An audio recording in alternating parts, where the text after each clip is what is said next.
Hello दोस्तों, कैसे हैं। उम्मीद करते हैं आप अच्छे होंगे। आज आपके लिए हम बहुत इम्पोर्टेंट सवाल इन्वर्स ट्रिग्नोमेट्री का लेकर आए हैं। इसी में हम आपको बहुत सारे कॉन्सेप्ट भी बताने का काम करेंगे। सवाल कैसे बनेगा पहले आप एक बार ट्राई करिए देखकर। अगर आप नहीं कर पा रहे हैं तो हमारे कॉन्सेप्टों को फॉलो करिए। ये आपको बहुत हेल्पफुल करेगा। चाहे आप 12th की तैयारी कर रहे हों, चाहे आप एसएससी के कुछ एग्ज़ाम में ट्रिग्नोमेट्री आता है तो वहाँ भी बन जाता है सवाल कई बार।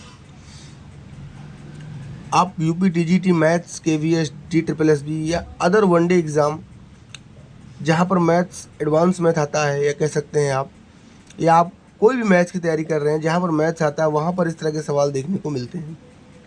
तो आज इसका हम पूरा का पूरा कॉन्सेप्ट आपको बता देंगे। इसके बाद आपको कभी भी इस तरह के सवालों में दिक्कत नहीं होगी। तो आइए शुरू करते हैं देर ना करते हुए। कह रहा find the value of cos inverse -1/2 का मान हमसे पूछ रहा है।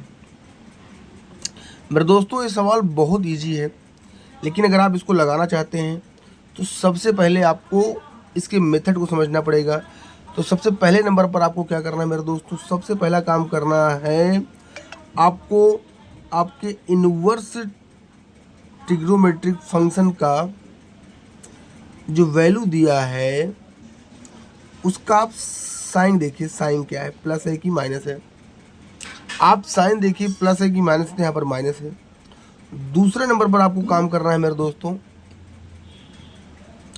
आप उसके रेंज को देखिए। कहाँ देखेंगे रेंज? क्वाड्रेंट में देखेंगे। क्वाड्रेंट, या आप कह सकते हैं आप एक्स और वाई एक्सिस पे देखेंगे। क्वाड्रेंट आपको देखना है, क्वाड्रेंट देखना है। तीसरे नंबर पर इन दोनों का कॉमन फैक्टर देखना है, कॉमन, और उसके बाद आप वैल्यू को फाइंड कर लेंगे। आसानी से आपका उत्तर आ जाएगा। तो ये देर न करते हुए शुरुआत करते हैं।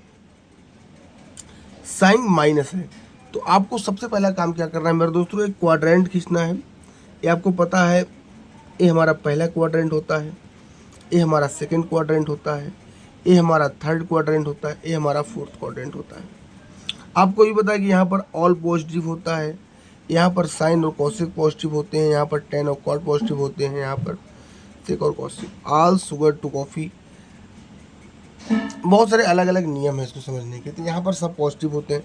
तो कॉस निगेटिव कहाँ होता है आपको समझना पड़ेगा मेरे दोस्तों। कॉस निगेटिव, ऑल यहाँ पॉजिटिव होता है, sugar to coffee, all sugar to coffee. तो मेरे दोस्तों, निगेटिव यहाँ होता है क्योंकि यहाँ पर सब पॉजिटिव होता है, यहाँ पर कॉस और पॉजिटिव होता है, यहाँ पर निगेटिव होता है। तो निगेटिव कहाँ कहाँ होता है? निगेटिव दो जगह होता है, सेकेंड क्वाड्रेंट में होता है और थर्ड क्वाड्रेंट में होता है मेरे दोस्तों, ठीक है। अब हमें देखना है कॉस की रेंज क्या होती है। कॉस की रेंज क्या होती है? तो कॉस की जो रेंज होती है, देखिए आपको पता है 0 to पाई, पाई/2,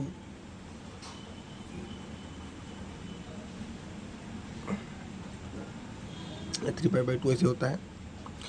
तो आपको पता है मेरे दोस्तों, कास की जो रेंज होती है उस साइन कॉस और की रेंज होती है यहाँ से यहाँ तक।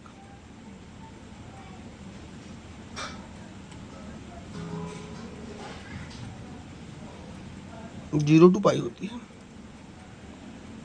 0 to पाई।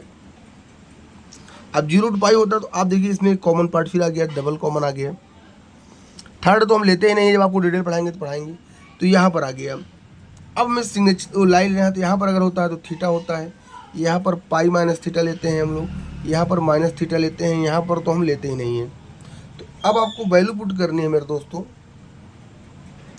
पाई तो रहेगा ही रहेगा, माइनस थीटा, तो कास का मान -1/2 कहाँ होता है? कास का मान 1/2 कहाँ होता है मेरे दोस्तों? तो कास का मान आपको पता है, साइन 30 डिग्री, वहाँ कॉस 60 डिग्री हो जाएगा, और कॉस 60 होगा तो पाई/3 हो जाएगा, तो -पाई/3 हो जाएगा। तो 3, तो इसका उत्तर कितना आ जाएगा? 2π/3। तो इस सवाल का उत्तर हो जाएगा 2π/3। अगर आप चाहते हैं कि इसका पूरा का पूरा कॉन्सेप्ट हम सीखें तो आप हमारी वीडियो को लाइक करिए, शेयर करिए, सब्सक्राइब करिए, और हमें कमेंट करके बताइए कि हाँ, हमें इससे पूरा सीखना है कि कैसे ग्राफ बनता है, कैसे क्या होता है। तो आपको हम विधिवत तरीके से इन्वर्स ट्रिग्नोमेट्री का एक एक बात बारीकी से समझाने का काम करेंगे। और यही नहीं, हर चीज़ आपको सिखा देंगे इन्वर्स ट्रिग्नोमेट्री का। जब आप कोई भी एग्ज़ाम उठाकर देख लेंगे जहाँ पर मैथ आता है 12th लेवल का, वहाँ पर सवाल यहाँ से बनता ही बनता है, तो वहाँ से आप सवाल कर पाएंगे। और ये जो ग्राफ हमने समझाया है ये भी आपको सिखा देंगे हम, क्योंकि बहुत इंपॉर्टेंट है। अभी आपको लग रहा होगा सर जी 2/3 आ गया, ऐसा है वैसा है, यहाँ पर π/3 उत्तर होना चाहिए, कैसे हुआ, ये सब हम आपको बातें बता देंगे। लेकिन उसके लिए आपको हमें थोड़ा सपोर्ट करना पड़ेगा, ठीक है। लाइक करिए, शेयर करिए, सब्सक्राइब करिए। फिर मिलेंगे नेक्स्ट क्लास में नेक्स्ट वीडियो के साथ, नेक्स्ट जोश और जुनून के साथ। तब तक के लिए धन्यवाद।